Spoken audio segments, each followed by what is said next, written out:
This is talkSPORT 2 with myself, Majestic. It is Mental Health Awareness Week, a subject that we've talked very openly and honestly about on this station. And someone that has spoke very openly and honestly about this subject and his own struggles is the heavyweight champion of the world, the Gypsy King, my good friend Tyson Fury. How are we doing, Tyson? How are we doing, Big March? I'm doing good. Thank you very much. You look in fantastic condition, I must say. The brown I don't know about beautiful. Fantastic condition, but I've got a good tan. Well, yeah. The tan is fantastic, I must admit. I don't tan at all. I'd be out there looking red. I've had obviously baby oil on me recently. Obviously, you was at the fight of the weekend. Billy done us all proud, I think. He did. He put up a good show and he done his best, and he got caught with a massive punch, and it's boxing, it happens. There's no shame in losing on the night, and he done his best, and that's it. And, you know, he'll be back stronger and win another belt. 100%. And obviously you're facing one of the biggest fights in boxing history very, very soon. Are we any closer to getting that done? I don't know. You need to speak to promoters about boxing. I was the dumb boxer. Yeah, you'll be in the ring when you're there, when you're told to be in there to do the job. Whenever they tell me the fight is, or any fights are, then they're on. Until that day, nothing's on. Exactly. Well, the thing is, Tyson, I wanted to speak to you about is a subject that's very close to your heart, a subject you've been very honest about. It is Mental Health Awareness Week this week, and on talkSPORT, we like to have these conversations and just be open and honest and just talk about the conversations that we can have going forward and people that are struggling. You've obviously been so instrumental in your talk about mental health. How are you now in terms of your journey? Because I know from my own personal experience with suffering with depression and becoming suicidal, with suicidal thoughts, that I'm in a place now where I feel like I've got coping mechanisms because I've had the conversations, and moving forward, I know how to deal with my own personal struggles. How is your journey now? Well, I'm pretty much similar to you there. Everyone knows my public struggles have been lifelong struggles. And I've been very open about them. I've wrote about them. I've done documentaries about them. I talk about them every opportunity I get. And I'm on the same thing. We battle every day as humans, and people who suffer in silence and all that. We're on a daily battle. But I feel like now I've been able to manage my mental health with training, and I use training as a medicine. I use structured routine, like regimented lifestyle, sort of. I like to know what I'm doing. I like to have certainty in my life. And when I've not got certainty in my life, everything seems to go AWOL, and my mind starts wandering, and I go very unwell again. So I like to keep myself focused on things and short-term goals, and that's how I maintain my battle with mental health. People say to me on a regular basis, "Oh, you're over mental health." You never get over mental health. It's not if, it's when you go back to it. Remember I said the Hotel California song, you can check out any time you want, but you can never leave. That's what mental health is to me. Because I know it's always going to be there. It's always going to be a part of my life. And the sooner I understood that, the sooner I could get on the road to recovery.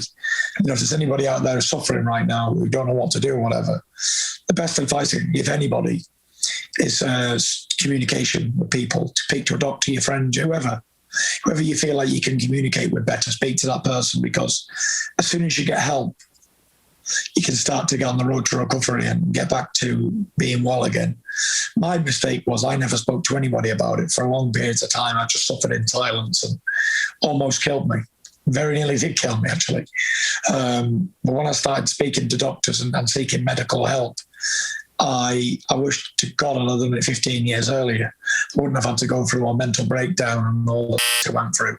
But here we are. I'm on the other side of it now, and I've learned to maintain and manage the problems. And you know, I'm living life. I've got a good town. I'm in America, and you know, life's good at the moment. And you know, I never want to go back to that lonely, dark, horrible, grey place where you wake up every morning and you think, "Why did I just wake up?" And like, even though the sunshine is shining, it's all grey, and you never think that you're ever going to get better again. But I can guarantee, I can even promise you guys that we will have sunshine days again. Today is not the end, and we don't need to kill ourselves. We don't need to do anything stupid to ourselves. We just need to get help and reach out. There's helping hands out there. There's lots of different people that you can speak to and go see doctors and support groups and stuff. And, like me, and I've read any family members who understood mental health. They thought I was like a little attention-seeking mother, really. Excuse the swearing. I get passionate about it when I speak about mental health. But I wasn't. I just didn't know what to do. I didn't know where to speak, who to speak to. I didn't know where to start. And when I got to know the right ways to go, the avenues, then I got back on the road to recovery. And look what I did. I went from 400 pounds to 250 pounds, and from nowhere, from a man on a heart attack material attempting suicide to back being a 2-time heavyweight champion of the world again. So miracles do happen, and life is great. Life's good to a dog, life's good to a fish. So life's even exceptional to a human being. Enjoy your life. You only got one of them. I think this is the thing sometimes, Tyson, with your story. Often some people can say, hang about, you're the heavyweight champion of the world, you're earning this amount of money, you're doing this and that.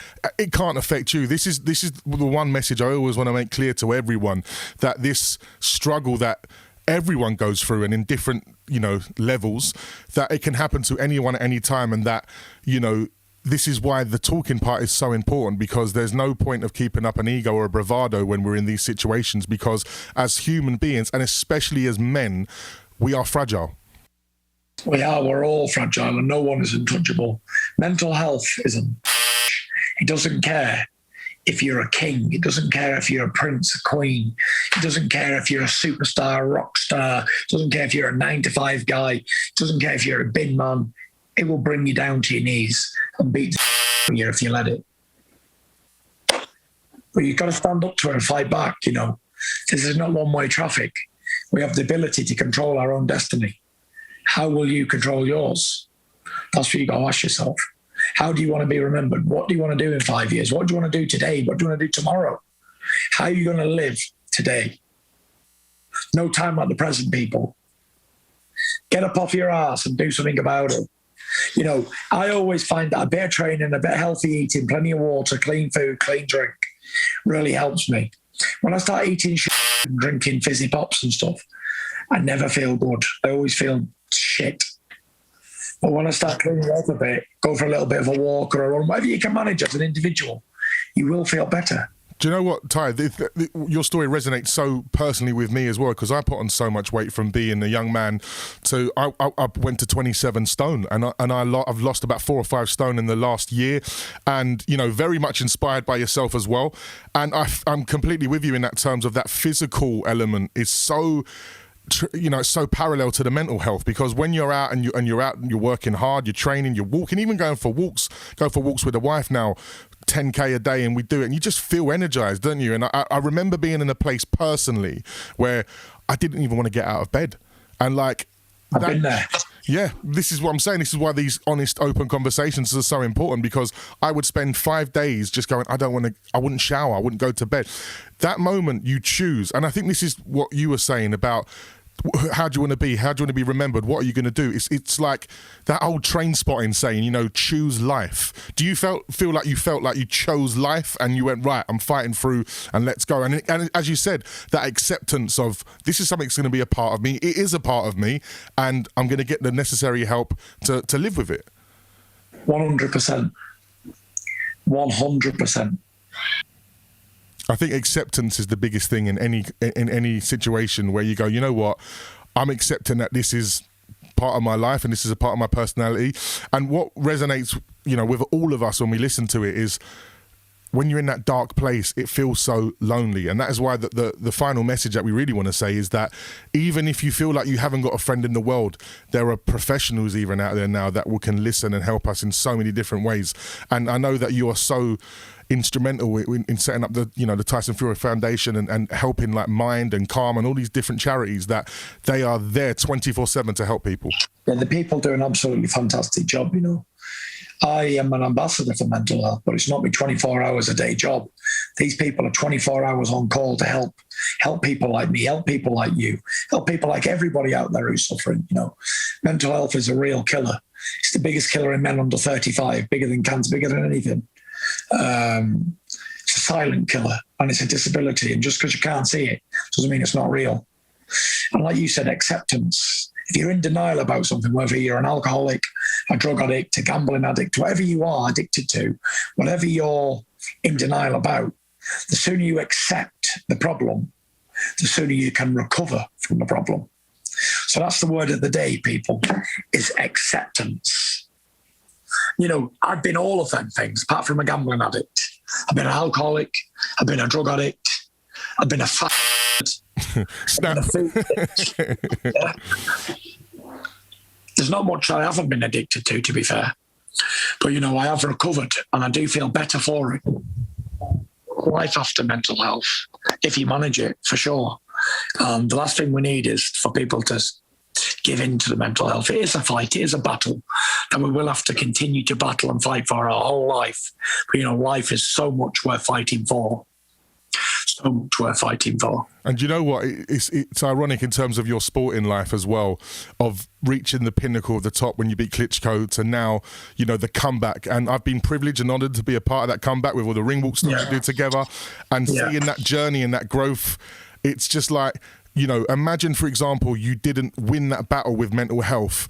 That next chapter would never have got written. And that is what I want to say to people, that there's so many more chapters of the book left that we need to keep going through it so we can make the next part of history. And of course, from a sporting point of view, the next part of history is you in the ring becoming the undisputed heavyweight champion of the world.